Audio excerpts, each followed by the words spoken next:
کانفرنسیں بھی کی اور ساتھ ساتھ اجلاس بھی ہوئے، خبریں بھی شائع ہوئیں اور رپورٹیں بھی پیش کی گئیں، اور دنیا بھر میں جہاں کہیں بھی انسانی حقوق کی خلاف ورزیاں ہو رہی ہیں، پامالیاں ہو رہی ہیں، اس پر افسوس کا اظہار بھی کیا گیا۔ تو بڑا یہ چونکہ اقوام متحدہ کی طرف سے، مغربی اقوام کی طرف سے ایک دن مقرر کر دیا گیا ہے، اچھی بات ہے، دن ہونے چاہیے، اور ساتھ ساتھ اس میں یہ ہوتا ہے کہ ایک خاص دن میں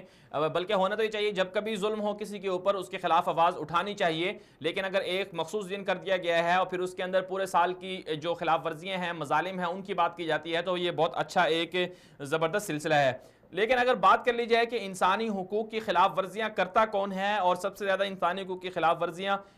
کہاں ہو رہی ہیں، اور کون لوگ ہیں جو انسانی حقوق کے سے محروم ہو رہے ہیں، ان میں اگر بات کر لی جائے تو سب سے زیادہ جو اس وقت دنیا میں انسانی حقوق کی پامالیاں ہو رہی ہیں وہ اسلامی ممالک میں ہو رہی ہیں۔ وہ پامالیاں کون کر رہا ہے، انسانی حقوق کی وائلیشن کون کر رہا ہے؟ وہ یا تو مغرب کر رہا ہے، یا پھر جو اسلام سے ہٹے ہوئے لوگ ہیں، اسلام کو نہ ماننے والے لوگ ہیں، وہ کر رہے ہیں۔ اس وقت آپ دنیا کی صورتحال دیکھ لیں، دنیا کے 150 ممالک سے زیادہ جو ممالک ہیں دنیا کے، ان میں اگر آپ صورتحال دیکھ لیں تو دنیا کے جن ممالک میں انسانی حقوق کی خلاف ورزیاں ہو رہی ہیں وہ ممالک اسلامی ہیں، مسلمانوں کے ہیں۔ فلسطین کی صورتحال دیکھ لیے، پچھلے 70 سال سے انسانی حقوق کی پامالیاں کر رہا ہے اسرائیل، غاصب یہودی جو ہیں وہ سارے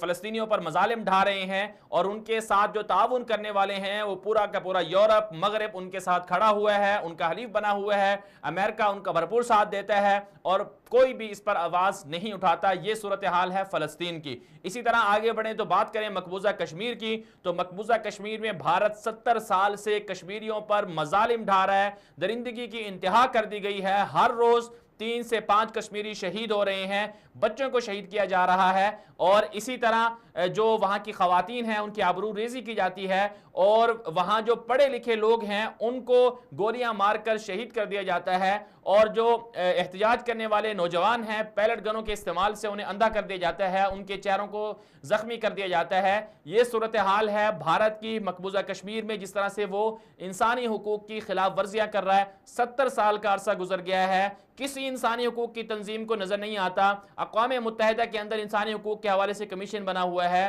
اجلاس ہوتے ہیں، پوری دنیا کے لوگ وہاں پر جمع ہوتے ہیں،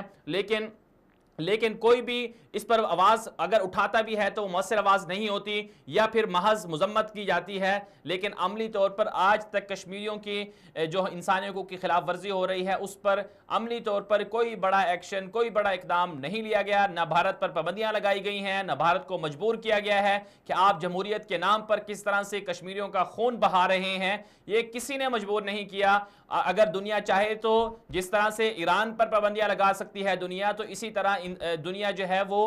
بھارت پر بھی پابندیاں لگا سکتی ہے کہ وہ انسانی حقوق کی خلاف ورزیوں سے باز آ جائے۔ اسی طرح آگے بڑھتے ہوئے اگر مزید بات کریں تو شام کی صورتحال آپ کے سامنے ہے، عراق کی صورتحال آپ کے سامنے ہے، افغانستان کی صورتحال آپ کے سامنے ہے کہ 17 سال سے زائد کا عرصہ گزر گیا، امریکہ نے لاکھوں لوگوں کو مار دیا ہے۔ بہرحال مزید بات کر لیتے ہیں۔